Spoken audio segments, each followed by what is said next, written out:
Hello guys and welcome back to our YouTube channel that is pharmacy. So आज की इस video lecture के अंदर मैं आपको बताऊंगा कि प्राइमरी पैकेजिंग मटेरियल का जो रिमेनिंग पोर्शन है, लास्ट वीडियो लेक्चर के अंदर हमने कवर किया था कि प्राइमरी पैकेजिंग मटेरियल क्या होता है, सेकेंडरी और टर्शियरी पैकेजिंग मटेरियल क्या होता है और एंसिलरी मटेरियल्स क्या होते हैं, एंसिलरी पैकेजिंग मटेरियल्स क्या होता है।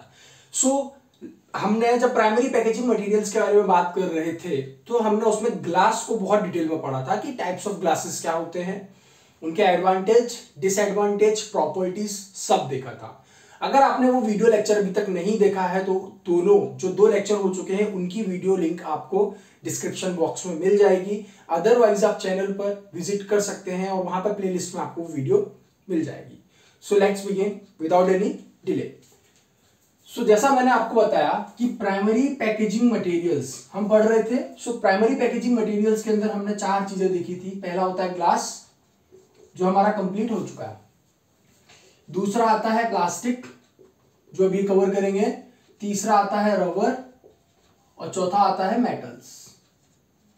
ठीक है। सो आज की इस वीडियो लेक्चर के अंदर हम रबर के बारे में बात करेंगे। आई मीन प्लास्टिक्स के बारे में बात करेंगे।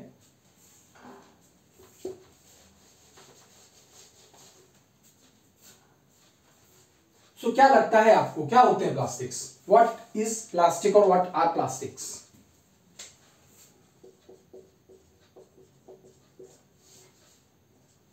कितने टाइप के होते हैं, क्या होता है? किसी को कोई एनी आइडिया? कमेंट सेक्शन में बताइए आपको क्या लगता है। चलिए स्टार्ट करते हैं फिर। ठीक है। सो अगर हम बात करें अकॉर्डिंग टू यूके और यूनाइटेड किंगडम्स के मुताबिक प्लास्टिक पैक्ट,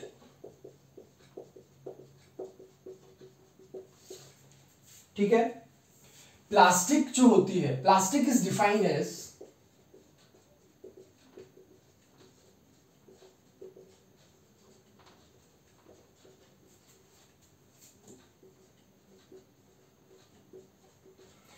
ये एक सिंथेटिक पॉलीमर होता है लार्ज मॉलिक्यूलर वेट का, ऑफ लार्ज मॉलिक्यूलर मास। ठीक है। Plastic is defined as the synthetic polymers of a large molecular mass that generally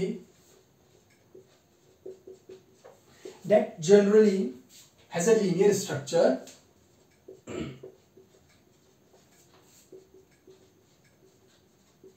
इनका एक लीनियर स्ट्रक्चर होता है और उसके साथ साथ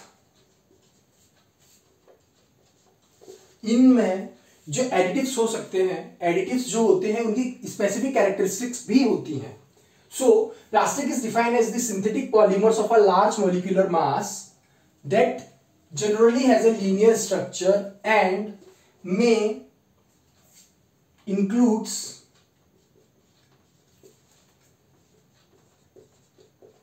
additive for specific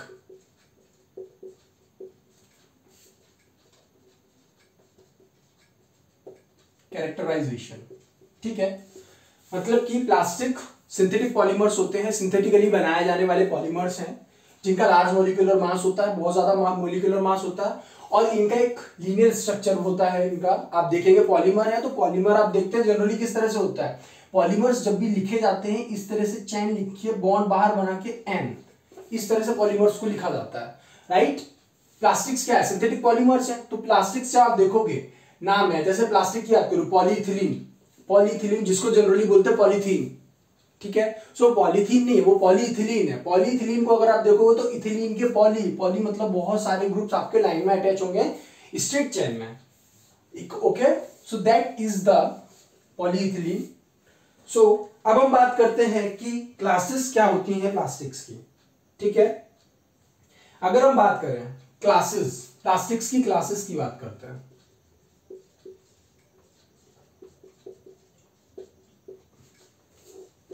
so generally दो प्रकार के होते हैं। पहला जो आता है वो आता है थर्मोसेटिंग, ठीक है। और जो दूसरा आता है आपके वो आता है थर्मोसाइट्स, ये थर्मोसाइटिंग है, इनको थर्मोसाइट्स भी बोलते हैं। और जो दूसरा आता है वो आते हैं आपके thermoplastics.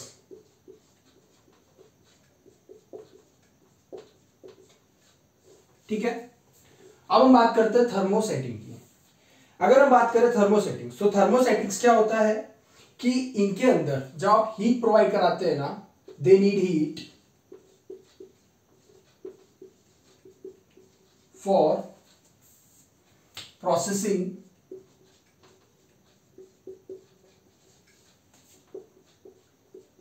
into a permanent shape।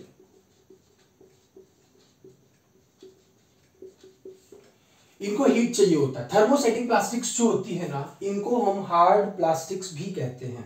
ठीक है, क्या बोलते हैं इनको? इनको हम बोलते हैं हार्ड प्लास्टिक्स, और थर्मोप्लास्टिक्स को बोलते हैं हम सॉफ्ट प्लास्टिक्स। क्यों, किस बेसिस पर सॉफ्ट और हार्ड हमने बोला, ये आपको भी मैं बताता हूं। ठीक है, इनको हीट चाहिए रहता है प्रोसेसिंग करने के लिए, परमानेंट शेप के लिए। इसके एग्जांपल्स की अगर आप बात करो, एक्चुअली इसके अंदर एक पॉइंट और बचा हुआ है कि जैसे अगर जब ये हार्ड है तो हार्ड क्या होगा, इनके अंदर एक्चुअली क्रॉस लिंक बन जाता है। क्रॉस लिंक का मतलब होता है कि जो दो मॉलिक्यूल हैं आपस में, दो प्रकार के मॉलिक्यूल हैं, वो उन मॉलिक्यूल्स के बीच में बॉन्डिंग करता है, जिसकी वजह से इनकी हार्डनेस जो होती है वो बढ़ जाती है। एग्जांपल्स के तौर पे अगर हम बात करें तो एग्जांपल्स में आते हैं इनके फिनोलिक्स, यूरिया और मेनोलिक्स। ठीक है, फिनोलिक्स, यूरिया और मेलामीन। ठीक है, सो ये है आपके थर्मोसेटिंग। अब बात करते हैं कि थर्मोप्लास्टिक्स। थर्मोप्लास्टिक्स को हमने बोला सॉफ्ट प्लास्टिक, इसका मतलब कि इनके अंदर हम क्या डालते हैं, सॉल्युबलाइजर,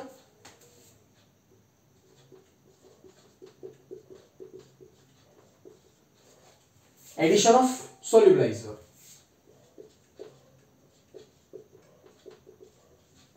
जो क्या करते हैं, जनरली इनकी जो हार्डनेस होती है उसको कम करते हैं, और इनके अंदर ये प्रोवाइड करवाते हैं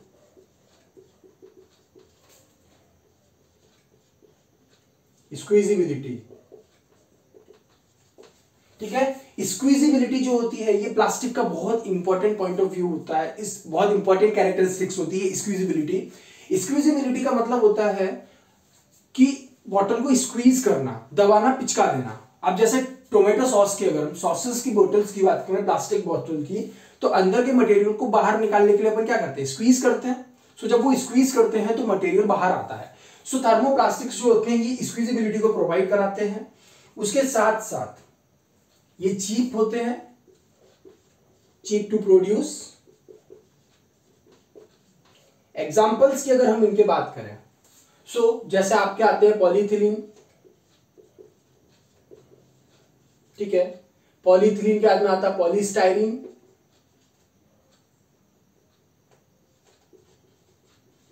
पॉलीथिलीन, पॉलीस्टाइरीन, और उसके साथ साथ इसमें आप एग्जांपल दे सकते हो पीवीसी।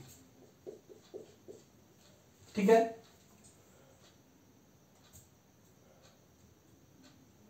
ठीक है, सो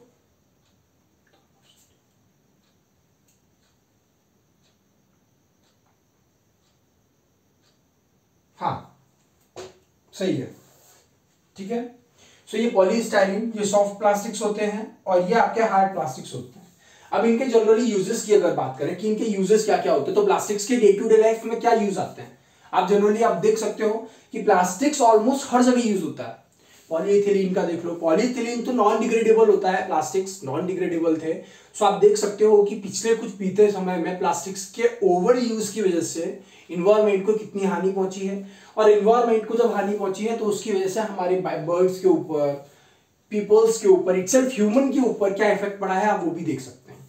ठीक है, सो अभी तक हमने जो कवर किया है वो प्लास्टिक्स क्या होती है, यूनाइटेड किंगडम प्लास्टिक पैक्ट के अकॉर्डिंग, और उसके बाद में हमने क्लासेस देख लिया प्लास्टिक्स का, जिसमें हमने देखा थर्मोप्लास्टिक्स और थर्मोसेटिंग। इनको हार्ड प्लास्टिक्स बोलते हैं, इनको सॉफ्ट प्लास्टिक्स बोलते हैं। अंडरलाइन करने वाली चीज जो है वो आप याद रख लीजिए कि क्रॉस लिंक होता है इनके अंदर, और दे नीड हीट। इनको हीट चाहिए होता है परमानेंट शेप के लिए, और इनको हार्ड प्लास्टिक्स बोलते हैं। एग्जांपल्स में फिनोलिक्स और यूरिया आप याद रखो। उसके बाद में इनमें सॉल्युबलाइजर डाला जाता है जिसकी वजह से ये सॉफ्ट हो जाते हैं और ये प्रोवाइड कराते हैं स्क्वीजिबिलिटी। ये स्क्वीजिबिलिटी के ऊपर आप एस्टेरिस्क मार्क लगा लीजिए क्योंकि ये इंपॉर्टेंट है। प्लास्टिक्स को लाया ही उसकी स्क्वीजिबिलिटी की वजह से गया था, और उनके जो ग्लासेस थे, ग्लासेस हार्ड होते थे, हैवी होते थे, सो इनके हमने मतलब हल्का होने की वजह से इनको यूज करना स्टार्ट किया। और स्क्वीजिबिलिटी जो है it is also an important consideration. Okay, so screenshot ले लीजिए आप। एडवांटेजेस की अगर बात करें तब तक आप सुनिए कि जैसे अगर हम प्लास्टिक्स के एडवांटेजेस की बात करें, सो एडवांटेजेस आपको पता है क्या क्या हो सकते हैं। जैसे कि ये जो एडवांटेज होते हैं इनके अंदर ब्रेकेज का कोई रिस्क नहीं होता है, जो सबसे बड़ा मेजर डिसएडवांटेज था किसके अंदर, ग्लास के अंदर। ठीक है, उसके बाद में ये लाइट वेटेड होते हैं, ग्लास हमारे हैवी वेटेड होते थे, ये लाइट वेटेड होते हैं। उसके बाद में अगर हम बात करें तो ये स्क्वीजिबिलिटी प्रोवाइड कराते हैं किसके अंदर, जैसे आपके आई ड्रॉप्स हो गए, ईयर ड्रॉप्स हो गए, उनके अंदर जो होते हैं ड्रॉपर्स जो होते हैं, ड्रॉपर्स के अंदर स्क्वीजिबिलिटी को ये प्रोवाइड करवाते हैं। ठीक है, और इनके डिसएडवांटेजेस की बात करें सो ये जो होते हैं ना, ये केमिकली इनर्ट नहीं होते हैं इतना, they are not chemically inert. ठीक है, मैं आपको बता देता हूं, मैं इसको रब कर देता हूं अभी। ठीक है,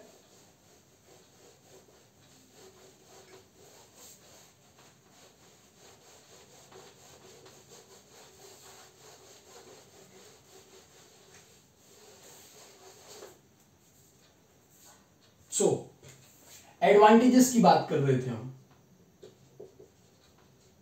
हमने क्या बताया कि ये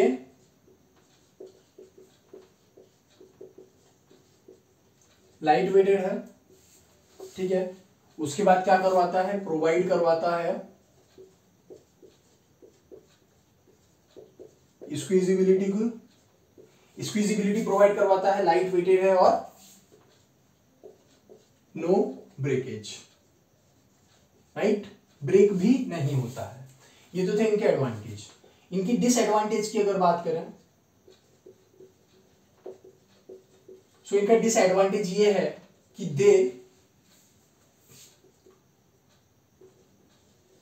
दे are not inert,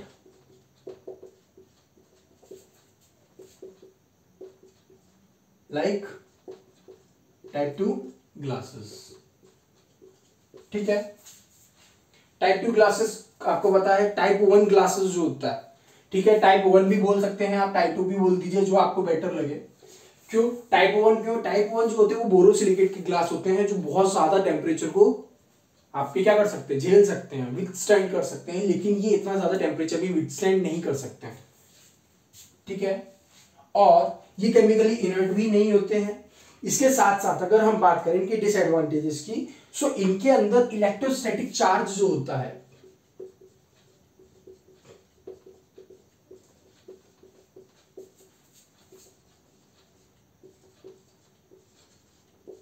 electrostatic charge अगर इनके अंदर डेवलप हो गया, सो वो इलेक्ट्रोस्टैटिक चार्ज क्या कर सकता है, प्रोडक्ट को हमारे कंटामिनेट भी कर सकता है, उसको तोड़ भी सकता है। समटाइम्स इनके अंदर क्या होता है कि एडिटिव्स जो होते हैं, बहुत समय पे ज्यादातर क्या होते हैं कि जो एडिटिव्स होते हैं ना, एडिटिव्स समटाइम्स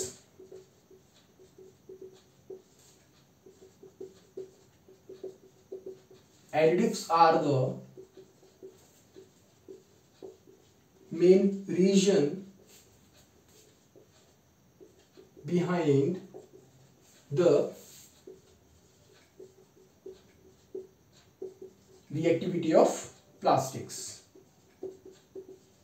ठीक है, समटाइम्स इनकी जो आप देख रहे हैं ना कि कभी कभी जो एडिटिव्स हमने यूज करें, कैसे एडिटिव्स हमने कहा यूज करें, हमने सॉल्युबलाइजर्स का यूज किया। ठीक है, या फिर आप बोल सकते हो कि सॉफ्टनर्स का जो यूज किया हमने आपके थर्मोप्लास्टिक्स में।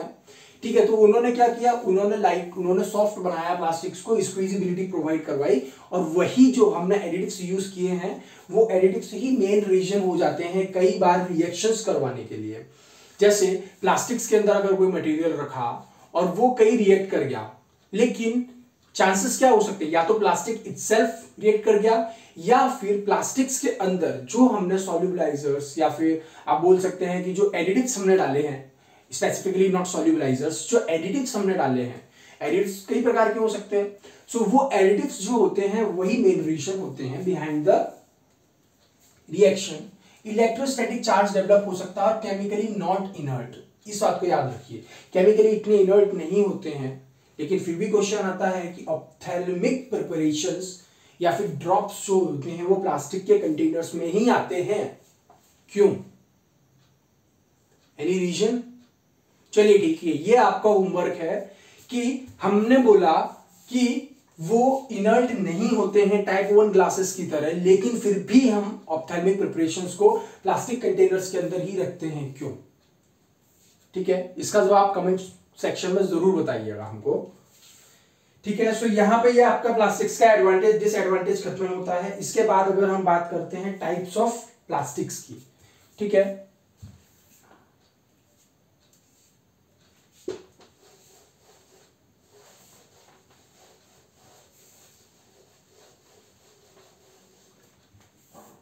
इनके अगर हम बात करें टाइप्स की, तो प्लास्टिक्स कितने टाइप के होते हैं? जैसे अगर हम बात करें, सबसे पहले पॉलीथाइलीन के बारे में बात करते हैं, ठीक है। Polythene is a type of plastics. इसके अंदर आप देखोगे ना अगर, तो दो प्रकार के पॉलीथिलीन आते हैं। पहला आता है लो डेंसिटी पॉलीथिलीन, और दूसरा जो आता है वो आता है हाई डेंसिटी पॉलीथिलीन।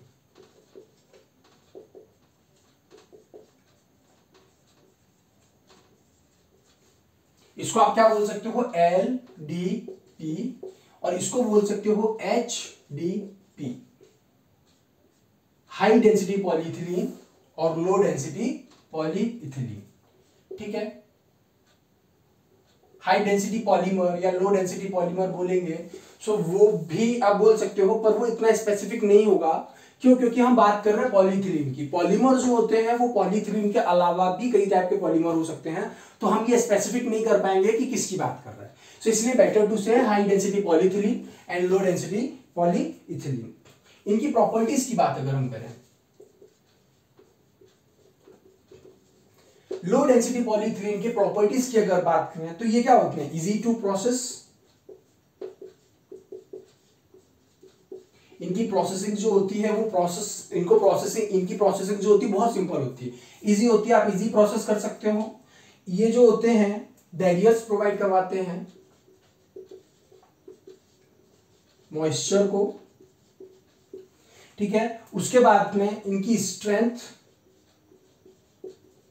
या इनकी टफनेस ज्यादा होती है एज कंपेयर टू ग्लास या फिर as compare to other product. और उसके साथ साथ जो मैंने आपको बोला था, जो सबसे इंपॉर्टेंट, कि फ्लेक्सिबिलिटी प्रोवाइड करवाता है, क्योंकि स्क्वीजिबिलिटी जो होती है वो भी तो फ्लेक्सिबिलिटी करवाएगा, ठीक है। ये प्रॉपर्टीज हो गई लो डेंसिटी पॉलीइथिलीन की। अब अगर हम बात करें कि हाई डेंसिटी पॉलीइथिलीन की बात करें, सो हाई डेंसिटी पॉलीइथिलीन की प्रॉपर्टीज की अगर आप बात करते हो, तो वो क्या है? सबसे पहला वो स्टिफनेस प्रोवाइड करवाएगा, ठीक है, स्टिफनेस। उसके बाद वो केमिकली रेजिस्टेंट होता है, ठीक है, और केमिकली रेजिस्टेंट के साथ साथ वो आपको स्ट्रेंथ भी प्रोवाइड करवाएगा और टफनेस भी प्रोवाइड करवाएगा,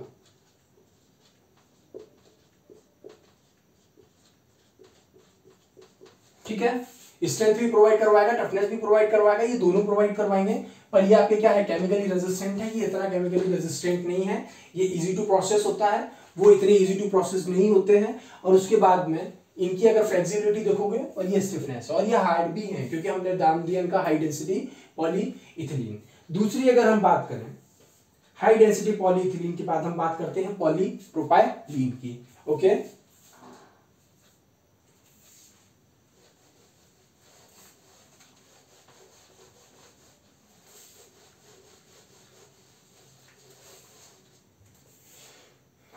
दूसरी हम बात कर रहे हैं पॉलीप्रोपाइलीन।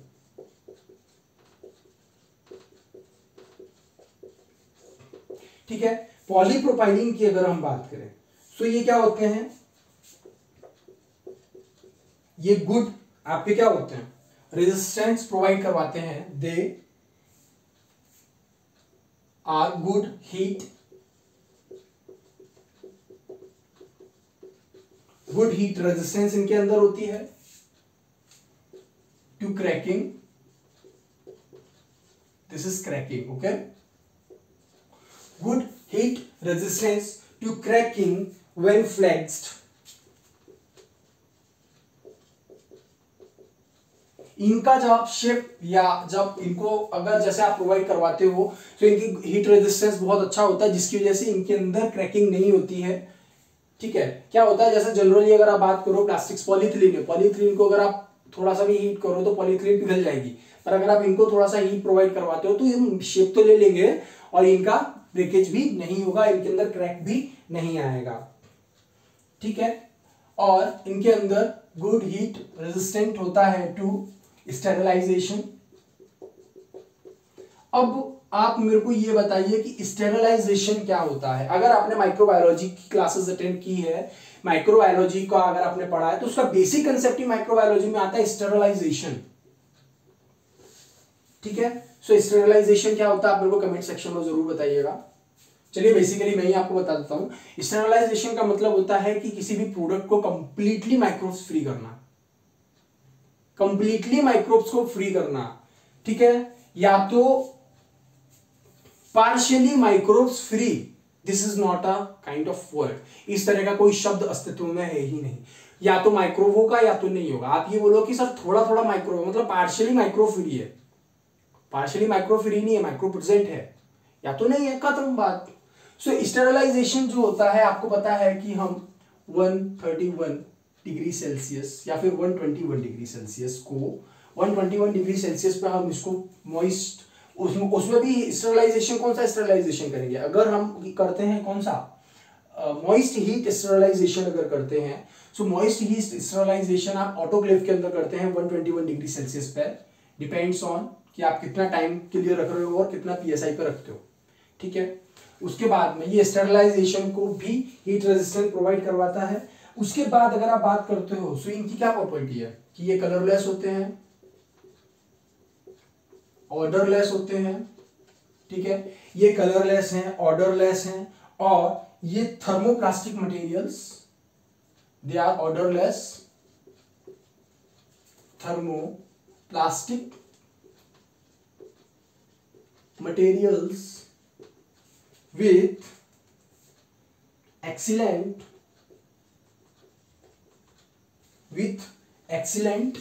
tensile properties। ठीक है, so they are colorless and odorless thermoplastic materials with excellent tensile properties। उसके बाद में अगर आप बात करो कि इनके अंदर लो परमिएबिलिटी होती है। ठीक है, इनके अंदर क्या होगा, लो परमिएबिलिटी होगी। ठीक है, लो परमिएबिलिटी के साथ साथ में इनकी जो परमिएबिलिटी अगर होती है, आप बोल सकते हो कि intermediate permeability for gases, intermediate permeability for gases. ठीक है, और इसके बाद आप बोल सकते हो कि suitable for uses in closures,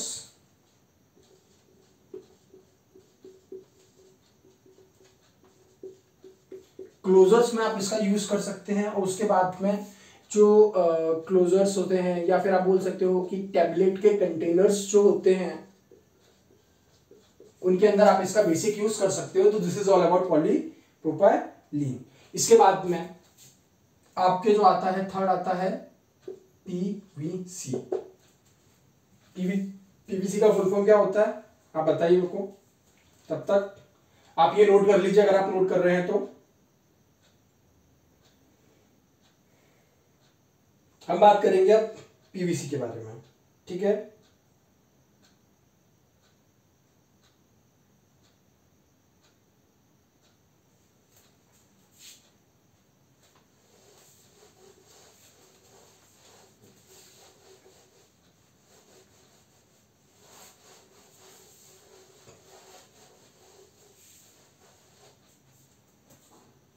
हम बात कर रहे हैं टाइप्स की। टाइप्स के अंदर हम थर्ड टाइप पढ़ रहे हैं पीवीसी। पीवीसी का फुल फॉर्म होता है पॉली, क्या होता है बताइए, पॉली विनाइल क्लोराइड। ठीक है, पॉली विनाइल क्लोराइड।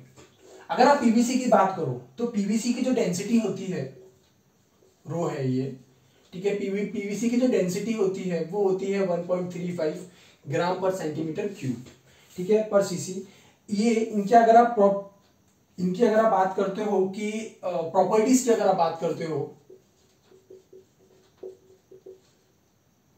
सो इनकी प्रॉपर्टीज आप देखोगे कि इनके अंदर क्लैरिटी होती है, ठीक है, उसके बाद में आप स्टिफनेस देख पाओगे, इनके अंदर स्टिफनेस भी होती है। स्टिफनेस के साथ साथ में इनके अंदर ऑक्सीजन बैरियर टेंडेंसी भी होती है, और उसके साथ साथ में जो नॉन पोलर मॉलिक्यूल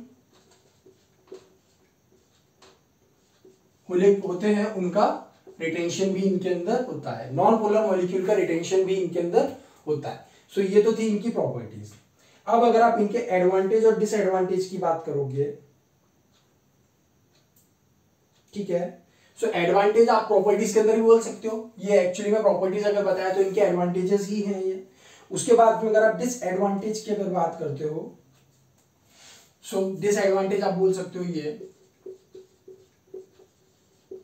कि 10 से लेके 12 एडिटिव्स इनके अंदर प्रेजेंट होते हैं,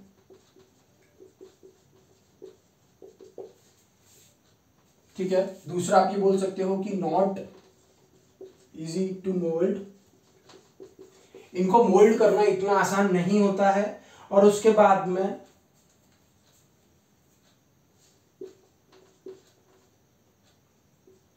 इनकी जो ससेप्टिबिलिटी होती है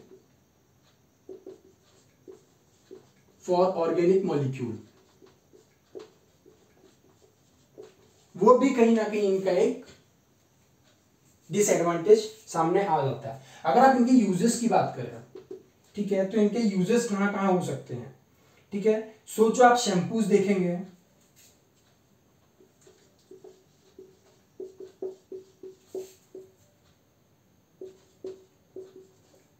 बाथ ऑयल, और उसके बाद में जो डिटर्जेंट्स होते हैं, वहां पर शैम्पूज, बाथ ऑयल और डिटर्जेंट्स, इनका जो आप करते हैं बनाने में, जो प्लास्टिक्स यूज होती है उसमें कहीं ना कहीं हम पीवीसी का यूज करते हैं। नोट कर लीजिए इसको तब तक।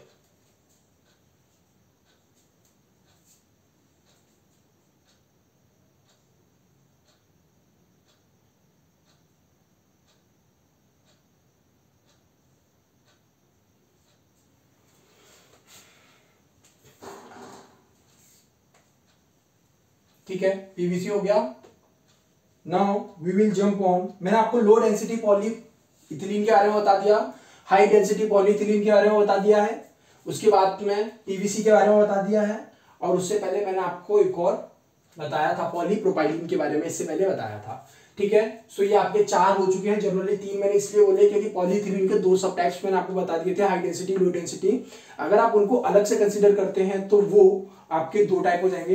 ये तीसरा, उससे पहले जो पॉलीप्रोपाइलीन था वो, और ये पॉली पीवीसी जो पॉलीविनाइल क्लोराइड है, this is the fourth one. ठीक है, अब बचे हुए जो हैं हम उनको देख लेते हैं।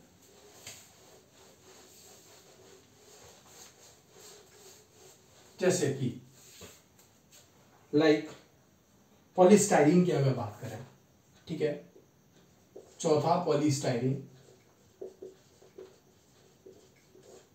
पॉलीस्टाइरीन की अगर हम बात करें, सो पॉलीस्टाइरीन की डेंसिटी जो होती है, सबसे पहले तो आप वो देख लीजिए, 1.05 ग्राम पर सीसी इसकी डेंसिटी होती है पॉलीस्टाइरीन की। और उसके बाद में इनका एडवांटेज क्या है? एडवांटेज ये है कि ये आपको क्लैरिटी देते हैं, ठीक है। उसके बाद में स्टिफनेस होती है इनके अंदर, और उसके साथ साथ ये लो कॉस्ट भी होता है। इसके बाद में अगर आप डिसएडवांटेज की बात करो, इनके डिसएडवांटेज की अगर आप बात करो तो ये हाई वाटर प्रूफ ट्रांसमिशन, ठीक है, और उसके बाद में ससेप्टिबिलिटी टू क्रैकिंग और पुअर इम्पैक्ट। पुअर इम्पैक्ट होता है, इनका इम्पैक्ट इतना ज्यादा नहीं झेल पाते हैं और इनकी ससेप्टिबिलिटी जो होती है वो ज्यादा होती है।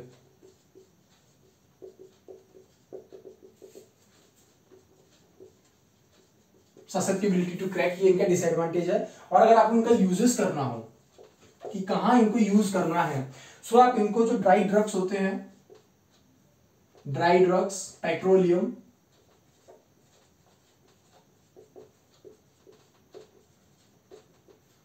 ड्राई ड्रग्स, पेट्रोलियम और जेलीज, वहां पे आप इनका यूज करते हैं, ठीक है। इसके बाद अगर हम नेक्स्ट बात करते हैं, सो आपका पॉलीस्टाइरीन भी हो गया, पॉलीप्रोपाइल पॉलीविनाइल क्लोराइड भी हो गया है, मैंने लो डेंसिटी भी बता दिया, हाई डेंसिटी भी बता दिया है, ठीक है। अब बात करते हैं पॉलीएमाइड की। पॉलीएमाइड को हम बोलते हैं nylon 6,10। This is polyamide. Polyamide की डेंसिटी जो होती है वो 1.10 ग्राम पर सीसी होती है। इनके अगर आप एडवांटेज की बात करोगे, सो एडवांटेज ये है कि ये इनर्ट होते हैं, ठीक है, और इनर्ट के साथ साथ ये आपके लो कॉस्ट होता है इनका, ठीक है। ये इनका एडवांटेज है पॉलीएमाइड्स का। उसके बाद में अगर आप बात करो पॉलीएमाइड की एडवांटेज, ठीक है, और उसके साथ साथ आप बोल सकते हो कि जो इनर्ट है, लो कॉस्ट है और हाई टेम्परेचर विथस्टॉक कर सकते हैं, उसके साथ साथ में ऑक्सीजन को बैरियर प्रोवाइड कराते हैं, ये ऑक्सीजन को पार नहीं होने देते हैं, ठीक है। और इसके बाद अगर आप बात करो, ये वाला पॉइंट यहां से हटा दीजिए, आई मिस्टेक, ये लो कॉस्ट नहीं होते हैं। इनका डिसएडवांटेज ये है कि ये हाई कॉस्ट होते हैं, ठीक है। डिसएडवांटेज इनका ये है कि ये हाई कॉस्ट होते हैं, ठीक है, और हाई कॉस्ट के साथ साथ इनके अंदर क्या होता है, और कंसंट्रेशन जो होता है सॉल्युबलाइजर का वो ज्यादा होता है इनके अंदर, है ना। और आप बोल सकते हो कि जो इनके अंदर वाटर के एब्जॉर्ब करने की टेंडेंसी होती है वो ज्यादा होती है, ठीक है। वाटर एब्जॉर्प्शन का इनके अंदर ज्यादा यूजेस होता है। और उसके बाद अगर आप बात करो कि जैसे फूड्स जो होते हैं, फूड्स, ड्रग्स, कॉस्मेटिक्स, इन सब जगह पे जो पॉलीएमाइड होते हैं, जिसको हम नाइलॉन 6 और 10 बोलते हैं, उनका यूज किया जाता है। उसके साथ साथ जैसे एक बहुत इंपॉर्टेंट जगह है जहां पे इनका यूज होता है, वो होता है एरोजोल्स, ठीक है। एरोजोल्स में इनका यूज बहुत ज्यादा होता है।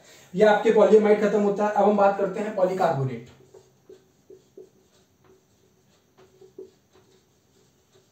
ठीक है, पॉलीकार्बोनेट की जो डेंसिटी होती है वो होती है आपके 1.20 ग्राम पर सीसी। इनका अगर आप एडवांटेज देखेंगे तो बहुत ज्यादा टफनेस होती है इनके अंदर, ठीक है, ये यू है, ठीक है, बहुत ज्यादा टफ होते हैं। उसके साथ में ये क्लियर होते हैं और स्टेबल भी होते हैं। क्यों? क्योंकि स्टेबल इसलिए होते हैं क्योंकि आप इनका स्टेरलाइजेशन कर सकते हैं, ठीक है, ये इनका एडवांटेज है। अगर आप इनकी डिसएडवांटेज की बात करते हो तो इनका डिसएडवांटेज ऑफ कोर्स कॉस्ट आ जाएगा अगर ज्यादा है तो, क्योंकि देखो स्टेरलाइजेबल अगर हैं तो स्टेरलाइजेशन तक झेल सकते हैं, मतलब 121 डिग्री सेल्सियस को झेल सकते हैं, तो कितना टफनेस इनके अंदर होगी आप सोच सकते हैं। और इसीलिए इनके अंदर प्रोसेसिंग जो होती है वो ज्यादा होती है और इनकी कॉस्ट उसकी वजह से ज्यादा हो जाती है, ठीक है। अब हम बात करें कि जो सॉल्वेंट क्रैकिंग होती है,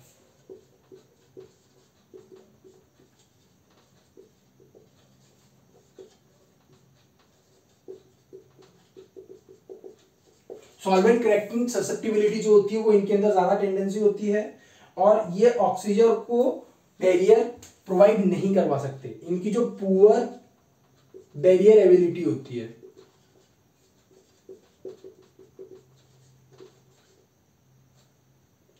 किस किस के लिए होती है? वाटर और एयर के लिए, ठीक है। पुअर बैरियर्स एबिलिटी होती है वाटर और एयर के लिए, इसके साथ साथ अगर मैं बात करूं तो ड्रग और कॉस्मेटिक्स के अंदर इनका यूज होता है।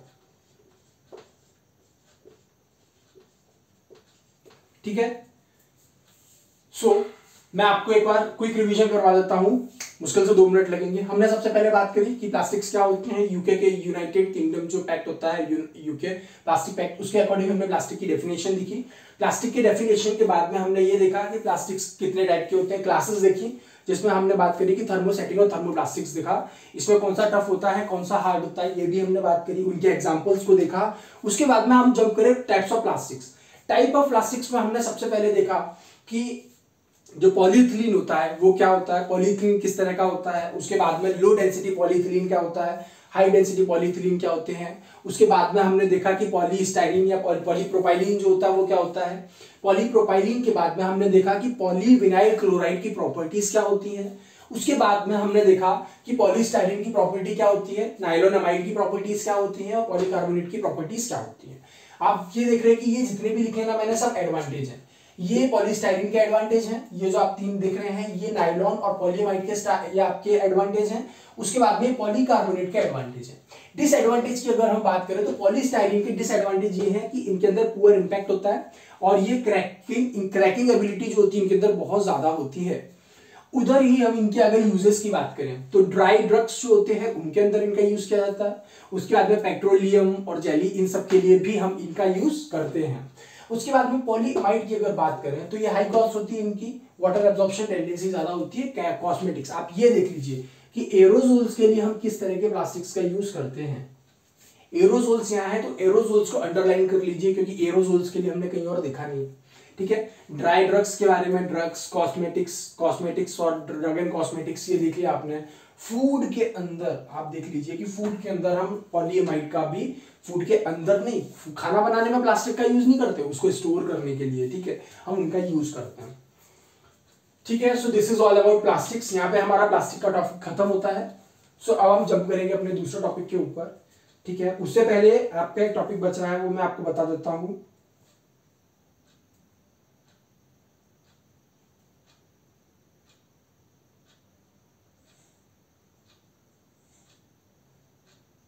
कि ड्रग प्लास्टिक कंसिडरेशन क्या होता है। हटा रहा हूं उसको, है ना।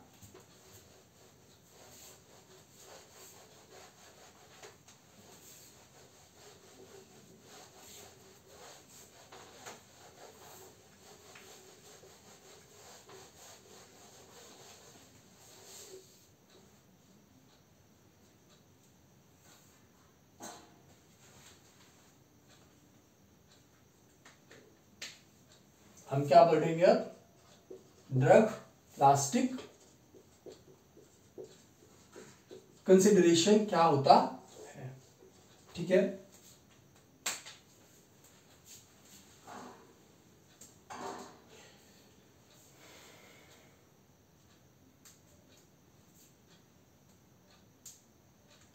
ठीक है। सो ड्रग प्लास्टिक कंसिडरेशन की अगर हम बात करें तो ड्रग प्लास्टिक कंसिडरेशन का बेसिक सा मैं आपको बता देता हूं कि एक प्लास्टिक जो होती है, सबसे पहले हम सिंपल सी बात करते हैं कि a plastic should not add or remove any substances that is it should not alter the chemical composition. It should not alter the chemical composition of drug until the last dose of drug is removed. ठीक है, so drug plastic consideration क्या होता है। ठीक है, तो इसके अंदर अगर हम बात करें तो यहाँ पे मैंने आपको बताया है कि प्लास्टिक के अंदर जो एबिलिटी है जैसे मैंने ग्लास का बताया था कि अल्कली लीचिंग की टेंडेंसी बहुत ज्यादा होती है। यहाँ पे हम बात करें प्लास्टिक्स की। सो प्लास्टिक्स इस तरह से होने चाहिए कि ना तो वो सब्सटेंसेस को ऐड करें, ना ही वो सब्सटेंस को रिमूव करें उसके ड्रग फॉर्म के अंदर से, until the last dose of drug is removed. ठीक है, कब तक नहीं करना चाहिए? जब तक इसका जो लास्ट ड्रग होता है, ड्रग का लास्ट आपके जो डोज होता है वो रिमूव ना हो जाए। ठीक है, इसके बाद में हम इसकी 5 डिफरेंट कैटेगरीज होती हैं।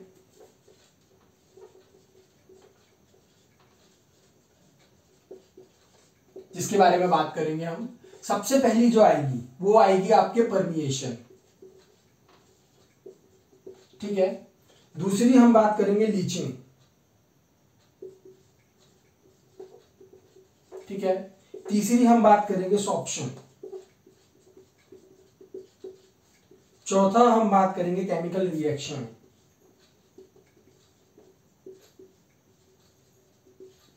और पांचवी अगर हम बात करेंगे तो पांचवा हम बात करेंगे अल्टरेशन। ठीक है, सो ड्रग प्लास्टिक कंसिडरेशन के जब बारे में हम बात करेंगे, सो ये जो 5 प्रॉपर्टीज हैं, इन 5 चीजों के बारे में हम जानकारी इकट्ठा करेंगे, इन 5 चीजों के बारे में देखेंगे। परमिएशन की बात करें तो परमिएबिलिटी क्या होती है कि अपने आसपास कैपिलरी एक्शंस के थ्रू मटेरियल्स को पास आउट होने देना, या फिल्टर जैसी प्रॉपर्टी जो होती है परमिएट कर देना अपने अंदर से। ठीक है, सो वो हम देखेंगे परमिएशन के बारे में। ठीक है, जब हम ड्रग प्लास्टिक कंसिडरेशन को डिटेल में कवर करेंगे तो ड्रग प्लास्टिक कंसिडरेशन को मैं आपको डिटेल में समझाऊंगा। ये 5 स्टेप डिटेल में आपको समझाऊंगा कि कैसे क्या किसके लिए यूज करते हैं। अभी जैसे सिंपल सा परमिएशन की अगर हम बात करें तो परमिएशन जो जनरली यूज होता है, आप बोल सकते हैं प्लास्टिक्स के लिए आप यूज कर सकते हैं परमिएशन टेक्निक। परमिएट करके देखेंगे उनको। ड्रग जब आप ले रहे हो, प्लास्टिक जो है, सिंपल सी बात है कि प्लास्टिक आपको, प्लास्टिक्स का जो आप कंटेनर बना रहे हो वो ड्रग के अकॉर्डिंग लेंगे कि ड्रग जब आपने प्लास्टिक के अंदर कर दिया है तो क्या उसके बाद में प्लास्टिक्स के अंदर परमिएशन हो रहा है, क्या प्लास्टिक के अंदर लीचिंग हो रही है, या फिर प्लास्टिक के अंदर सॉर्प्शंस हो रहा है, या फिर आपके जो केमिकल रिएक्शन हो रहा है वो हो रहा है, या फिर प्लास्टिक की वजह से ड्रग्स के केमिकल कंपोजिशन में अल्टरेशन हो रहा है। ये सारी की सारी चीजों को हमको डिटेल में कवर करना रहता है। लीचिंग का मतलब मैंने आपको सिंपल सा बताया था क्या होता है कि जैसे for example this is the container. ठीक है, आप सिंपल सा मान के चलिए ये कंटेनर है। उसके बाद में ये जो आप कंटेनर देख रहे हैं, मैंने बताया था कि अल्कली लीचिंग जो होती है, अल्कली लीचिंग की टेंडेंसी सबसे ज्यादा किसके अंदर होती है? ग्लासेस के अंदर, राइट। ग्लासेस के अंदर अल्कली लीचिंग की टेंडेंसी बहुत ज्यादा होती है। अब क्या होता है कि जैसे ये आपका केमिकल अंदर अगर है, सो ये इसके अंदर क्या टेंडेंसी नहीं होनी चाहिए कि ना तो ये प्लास्टिक अपने अंदर कोई सब्सटेंसेस को ऐड करे ड्रग के अंदर अपने अंदर से रिलीज करके, या फिर ये ड्रग के अंदर से किसी सब्सटेंस को ऐड अपने अंदर कर ले, ना तो वो ऐड करे ना ही वो सब्सट्रैक्ट करे। सो ये प्रोसेस जो होती है ये लीचिंग होती है। लीचिंग को भी हम चेक करते हैं। उसके बाद में आती है सॉर्प्शन। सॉर्प्शन 2 प्रकार के देख सकते हैं, क्योंकि देखिए एक होता है एब्जॉर्प्शन और एक होता है एडजॉर्प्शन। सो जब ड्रग के अंदर हमने इसको रखा है तो इसके अंदर हम सॉर्प्शंस भी देखेंगे कि किस तरह का सॉर्प्शन इसके अंदर हो रहा है, एडजॉर्प्शन हो रहा है या एब्जॉर्प्शन हो रहा है या एक भी नहीं हो रहा। उसके बाद बात करते हैं chemical reactions. After all plastic is a polymer, plastic is a polymer which is used to store the product. So वो पॉलीमर है मतलब कि वो बहुत सारी यूनिट से मिलके बना हुआ है। सो ये सॉर्प्शन होता है उसके अंदर। केमिकल रिएक्शंस है, after all that is a polymer, दोनों ही ड्रग है, दोनों ही केमिकल है। सो हो सकता है वो केमिकल ड्रग के साथ रिएक्ट कर जाए, या फिर ड्रग के साथ रिएक्ट करने की वजह से वो अल्टरेशन शो कर दे आपके ड्रग के कॉम्पोजिशन में। सो यहाँ पे ड्रग प्लास्टिक कंसिडरेशन खत्म होता है। ठीक है, अब कुछ बेसिक स्ट्रक्चर्स हैं प्लास्टिक्स के अंदर, वो मैं आपको बताता हूं। ड्रग प्लास्टिक कंसिडरेशन यहाँ पे आपका खत्म होता है। ठीक है, ये 5 टॉपिक्स हैं। ड्रग प्लास्टिक कंसिडरेशन को हम डिटेल में भी कवर करेंगे। अभी बेसिक सा सिंपल सा मैंने आपको सिर्फ यही बताया। ठीक है,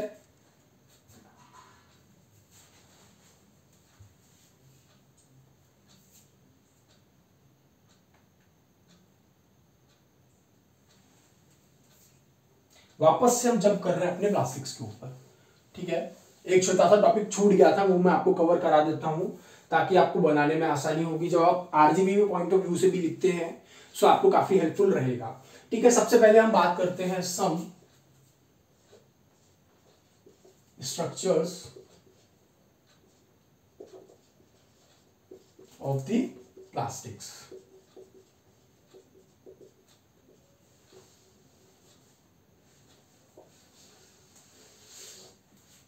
ठीक है, स्ट्रक्चर्स ऑफ द प्लास्टिक्स। ठीक है, अब हम बात करते हैं सबसे पहले पॉलीथीन की बात करेंगे। पॉलीथीन, ठीक है, पॉलीथीन का स्ट्रक्चर अगर आप देखोगे तो पॉलीथीन का स्ट्रक्चर कैसा है, CH2, उसके बाद में आता है CH2, उसकी N सब यूनिट्स होती हैं और उसके बाद में ये आपके आगे जुड़ा होता है CH2, ये आगे फर्दर चलती चली जाती है। This is polyethylene. दूसरे अगर आप स्ट्रक्चर की बात करते हो तो वो होता है पॉलीप्रोपाइलीन। पॉलीप्रोपाइलीन की अगर हम बात करें तो पॉलीप्रोपाइलीन का स्ट्रक्चर कैसा होता है कि CH2, CH3,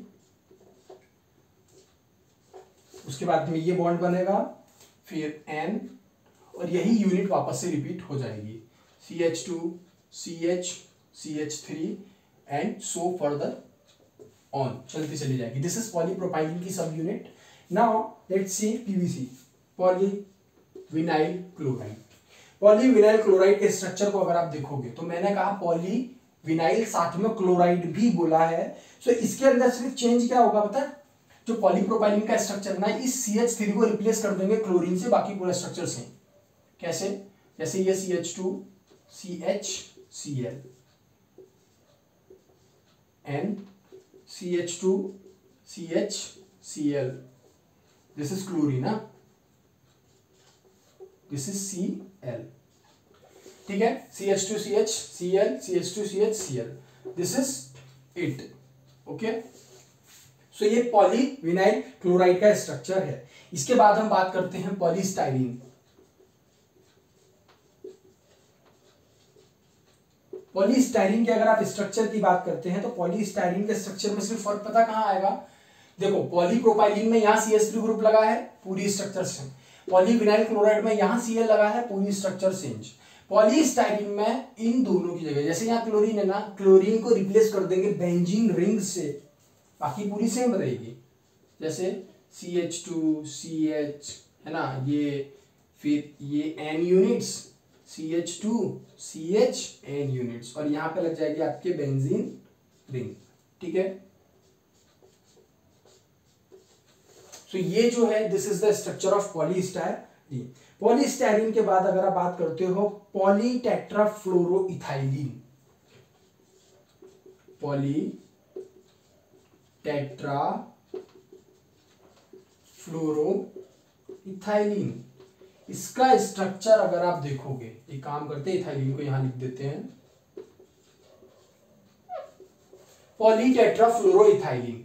पॉलीटेट्राफ्लोरोइथाइलीन के स्ट्रक्चर को अगर आप देखोगे तो टेट्रा इथाइलीन मैंने बोला है, पॉली है, टेट्राफ्लोरोइथाइलीन, टेट्राफ्लोरोइथाइलीन। इथाइलीन का सिंपल सा स्ट्रक्चर कैसा होता है, CH2, CH2, या फिर दिस इज इथाइलीन, राइट। इसमें से एक बॉन्ड मैंने खाली किया,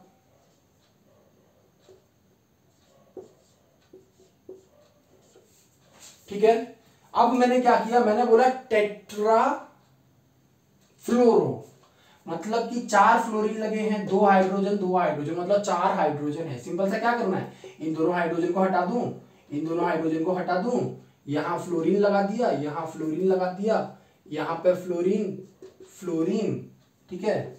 और क्या हो रहा है, ये बॉन्ड N यूनिट्स C, ठीक है, ये बॉन्ड एक है ना, फिर F F C F F dot dot dot dot, this structure will expand itself, right. ये जो स्ट्रक्चर है, आप ये जो स्ट्रक्चर देख पा रहे हैं, ये है आपका पॉलीटेट्राफ्लोरोइथाइलीन, ठीक है। आई होप अभी तक सिंपल ही लगा होगा, सिंपल सा ही स्ट्रक्चर है। पॉलीइथाइलीन, मैंने बोला ethylene, CH2 CH2, structure continue चला। मैंने कहा पॉलीटेट्राफ्लोरोइथाइलिन, टेट्राफ्लोरो मैंने जोड़ दिया, टेट्रा पॉली और इथाइलिन के बीच खसका के बीच में जोड़ दिया टेट्राफ्लोरो। अब टेट्राफ्लोरो मतलब 4 फ्लोरीन, अब दो इथाइलिन में 4 फ्लोरीन कैसे जोड़ पाएंगे, 2 बॉन्ड तो खाली रहेंगे। जब 2 बॉन्ड आपस में बॉन्ड बनाने के लिए खाली रहेंगे तो बच रहे 2 हाइड्रोजन, उन दोनों हाइड्रोजन को रिप्लेस कर देंगे फ्लोरीन से, तो पॉलीटेट्राफ्लोरोइथाइलिन बन गया। अब जैसे ये CH2 है, यहां से एक हाइड्रोजन जो लगा है ये सेकंड वाले कार्बन पे, इसका अगर एक हाइड्रोजन हम मिथाइल ग्रुप से रिप्लेस कर देते हैं तो पॉलीप्रोपाइलीन बन जाता है। उसका जो हाइड्रोजन जो हमने मिथाइल से रिप्लेस किया, अगर उसको मिथाइल की जगह क्लोरीन से रिप्लेस कर देंगे तो पॉलीविनाइल क्लोराइड बन जाएगा, और अगर उसको हम बेंजीन रिंग से रिप्लेस कर देंगे तो पॉलीस्टाइनिन बन जाएगा। ठीक है, so these are the structures of these are some common structures of the plastics और some structures of the common plastics। सो आज का ये वीडियो लेक्चर हम यहीं पे खत्म करते हैं। नेक्स्ट वीडियो लेक्चर के अंदर हम स्टार्ट करेंगे अपना कौन सा टॉपिक, हमारा रबर बच रहा है और मेटल्स बच रहा है। पहले मेटल्स को कवर कर लेंगे, metal is just small topic, उसके बाद में हम स्टार्ट करेंगे किसको, रबर को, क्योंकि रबर थोड़ा it's of a vast topic. So मिलते हैं आप लोगों से नई वीडियो लेक्चर के अंदर, तब तक के लिए stay safe and stay happy. और जो लोग चैनल पर नए हैं प्लीज लाइक शेयर सब्सक्राइब जरूर करें, क्योंकि आपका एक लाइक हो सकता है आपके लिए सिर्फ सब्सक्राइब हो या फिर लाइक हो, but that matters a lot to us. हम रात भर दिन भर जग के आपके लिए वीडियो बना रहे हैं, अच्छा कंटेंट लेके आ रहे हैं, काफी डिटेल में कंटेंट लेके आ रहे हैं थोड़ा सा लेंदी टॉपिक बना रहे हैं, तो at least we deserve a single subscribe, single like. चलिए ठीक है, मिलते हैं आप लोगों से नई वीडियो लेक्चर के अंदर, तब तक के लिए stay safe and stay happy, तब तक के लिए बाय बाय गाइस।